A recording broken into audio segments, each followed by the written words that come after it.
என்ன போலாம்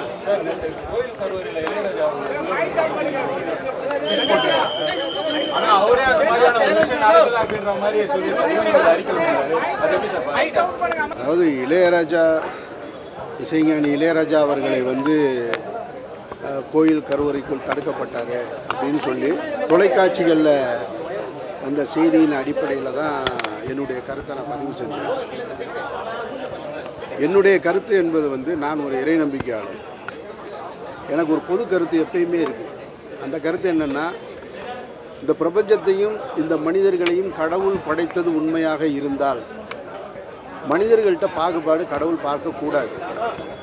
மனிதர்களிடம் பாகுபாடு பார்ப்பவர் கடவுளாக இருக்கவே முடியாது. அதை இந்து மதம் சொல்லுது, இஸ்லாம் மதம் சொல்லுது, கிறிஸ்தவ மதம் சொல்லுது, அதெல்லாம் கிடையாது. எந்த மதம் சொன்னாலும் தவறுதான்ற அடிப்படை கொள்கையில், அந்த கொள்கையில் நான் உறுதியாக இருக்கேன்.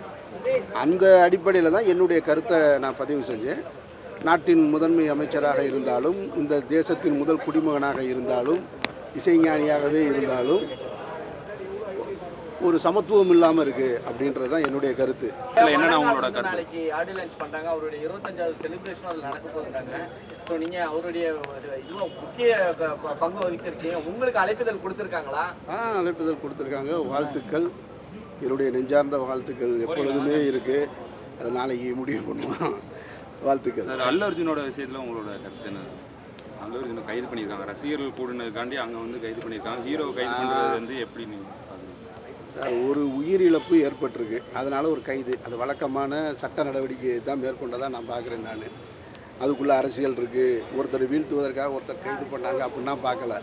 என்னை பொறுத்த மட்டும் நான் சொல்கிறது, இழந்த அந்த பெண்ணினுடைய குடும்பத்தினர் படுற கஷ்டம் இருக்கு இல்லையா, அது ரொம்ப கொடுமையாக இருக்கும். அப்போ நமக்கு தான் அந்த சிந்தனை வேணும். இதுபோல் நடிகர்கள் அதிகம் கூடுகிற இடத்துக்கு ஒரு திரைப்படத்துக்காக போய் தன்னுடைய உயிரை மாய்த்து கொள்வது என்பது ஏற்புடையதா? அவங்க நிறுத்த மாட்டாங்க. அதுங்க வியாபாரம். ஒரு பேன் இண்டியா மூவி எடுத்துகிட்டு பல இடங்களுக்கு வியாபாரம் செய்ய போகிறவங்க இது மாதிரியான நிறைய பண்ணிட்டு தான் இருப்பாங்க. நம்ம அந்த இடத்துக்கு போகணுமா? நம்ம அந்த கூட்டத்தில் போய் அந்த படத்தை பார்க்கணுமா? இப்படி உயிரை மாய்த்துட்டு நிற்கணுமா? குடும்பத்தை அனாதை ஆக்கணுமான்னு கூட்டத்துக்கு போகிறவங்க தான் யோசிக்கணுமே தவிர, இதில் நம்ம போய் அல்லு அர்ஜுன் அவர்களுக்கு கருத்து சொல்கிறதுக்கு அது சரியாக இருக்காது. லாஸ்ட் ஒரு கொஸ்டின் இப்போ ரீசெண்டாக பார்த்தீங்கன்னா போஸ் வெங்கட் அவர் விஜய் ரொம்ப தாக்கி பேசியிருக்காரு. ஆக்சுவலாக ஒரு படத்தில் துணிவு படம் ஒரு ஆக்ஷன் ஆயிடுச்சு. அது விஜய் படத்தில் தான் நடந்தது அப்படின்னு சொல்லிட்டு போஸ் வெங்கட் அவர் ரொம்ப குற்றச்சாட்டாக இருக்கு. அவரும் ஒரு டேரக்டர், அவர் ஹீரோ தான். அவர் அது எதுக்கு விஜய் மேலே டார்கெட் ஒரு திமுகவில் இருக்காரு, அதனால டிவிகே மேலே குற்றச்சாட்டை வைக்கிறார். அப்படி தான் நம்ம எடுத்துக்க முடியுமே தவிர, இவங்க எல்லா கட்சிகளையும் விமர்சிக்கிறதுக்கு நமக்கு உரிமை இருக்குது. ஆளுகின்ற திமுகவாக இருக்கட்டும், அதிமுகவாக இருக்கட்டும், எல்லா கட்சிகளையும் விமர்சிக்கலாம். அந்த விமர்சனத்தில் ஒரு நியாயம் இருக்கணும், ஒரு தரம் இருக்கணும். தரம் தாழ்ந்த விமர்சனமோ, கருத்தியல் இல்லாத விமர்சனமோ, ஒருவரை திட்டுவதாலேயோ நம்ம ஜெயிச்சிட்டோம்னு நினச்சோம்னா அது நம்மளை நாமளே ஏமாத்திக்கிற மாதிரி. அப்போ டிஎம்கே ஃபுல் சப்போர்ட் இருக்குன்னா தான் அவர் அந்த பேசுறாரு. அப்படி சொல்ல முடியாது. கட்சி தலைமை என்ன முடிவெடுக்குதுன்னு பார்க்கணும். தெரியாது, யாராவது கம்ப்ளைண்ட் பண்ணால் அவர் கட்சி மீது நடவடிக்கை கூட எடுக்கலாம். அப்படி நம்ம சொல்ல முடியாது. கூத்தாடின்ற வார்த்தையும் மென்ஷன் பண்றாப்ல. ஏன்னா அவர் சொன்னாரா கூத்தாடின்ற வார்த்தையை? அவர் சொன்னது மாதிரி எனக்கு நினைவில்லை. இவருங்க கூத்தாடின்றது அவர் கேவலமான ஒரு சொல் கிடையாது. அது அவர் மேடையிலேயே சொல்றாரு. தன்னுடைய முதல் மாநாட்டு மேடையிலேயே விஜய் அவர்கள் சொல்றாரு. அப்படி பார்த்தா இந்த நாட்டை 60 ஆண்டு காலம் கூத்தாடிகள் தான் ஆண்டிருக்காங்க.